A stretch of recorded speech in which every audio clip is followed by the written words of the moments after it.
மக்களை மறந்த துரோகியே,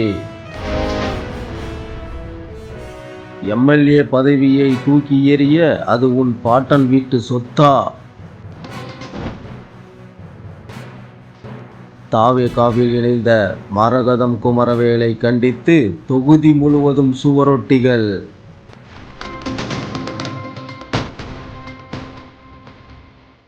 தாவேகாவில் இணைந்த மரகதம் குமரவேலை கண்டித்து தொகுதி முழுவதும் சுவரொட்டிகள் ஒட்டப்பட்டுள்ளது பரபரப்பை கிளப்பியிருக்கு. செங்கல்பட்டு மாவட்டம் திருப்போரூர் அடுத்த தையூர் பகுதியை சேர்ந்தவர்தான் மரகதம் குமரவேல். இவருக்கு முன்னாள் முதல்வர் ஜெயலலிதா காஞ்சிபுரம் நாடாளுமன்ற தொகுதியில் போட்டியிட வாய்ப்பை வழங்கினார். அந்த தேர்தலில் வெற்றி பெற்று காஞ்சிபுரம் எம்பி ஆனார். இதனைத் தொடர்ந்து ஜெயலலிதா மறைவுக்கு பின்பு மீண்டும் அதிமுக சார்பில் காஞ்சிபுரம் நாடாளுமன்ற தொகுதியில் போட்டியிட அதிமுக பொதுச் செயலாளர் எடப்பாடி பழனிசாமி வாய்ப்பு வழங்கினார். ஆனால் அந்த தேர்தலில் படுதோல்வி அடைந்தார். இந்நிலையில் மதுராந்தகம் தனி தொகுதியில் போட்டியிட அதிமுக பொதுச் செயலாளர் எடப்பாடி பழனிசாமி வாய்ப்பை வழங்கினார். அந்த தேர்தலில் வெற்றி பெற்றார். மீண்டும் இதே தொகுதியில் போட்டியிட எடப்பாடி பழனிசாமி அவருக்கு வாய்ப்பு கொடுத்தார். இதில் வெற்றி பெற்றார். அதிமுக இரண்டாக உடைந்தபோது வேலுமணி அணியில் மரகதம் குமரவேல் இணைந்தார். இந்நிலையில் மதுராந்தகம் சட்டமன்ற உறுப்பினர் பதவியை திடீரென ராஜினாமா செய்வதாக தலைமைச் செயலகத்தில் சபாநாயகரை சந்தித்து கடிதம் வழங்கினார்.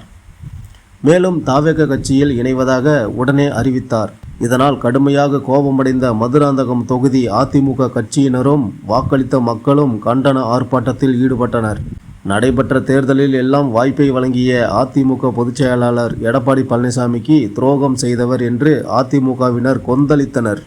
இந்நிலையில் மதுராந்தகம் தொகுதி முழுவதும் மரகதம் குமரவேலை கண்டித்து நன்றி மறந்தவரே, பணப்பேயே, துரோகியே, துரோகம் செய்த மரகதமே ஒழிக ஒழிக, வாக்காள பெருமக்களுக்கும் கட்சிக்கும் துரோகம் செய்த மரகதம் குமரவேல் ஒழிக, தொண்டர்களுக்கு துரோகம் செய்த நன்றி கெட்ட மரகதமே ஒழிக, வெற்றிக்கு உழைத்த தொண்டர்களை மறந்த நன்றி கெட்ட மரகதமே ஒழிக, துரோகி மரகதமே ஒழிக, துரோகியே மரகதமே, எம்எல்ஏ பதவியை தூக்கி எறிய உன் பாட்டன் வீட்டு சொத்தா?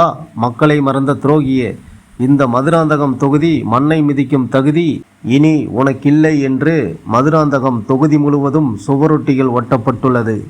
மேலும் மதுராந்தகம் சட்டமன்ற உறுப்பினர் அலுவலகத்தில் உள்ள பெயர் பலகையை அகற்ற வேண்டும், அலுவலகத்திற்கு சீல் வைத்து மூட வேண்டும் என்ற கோரிக்கையும் வலுத்துள்ளது.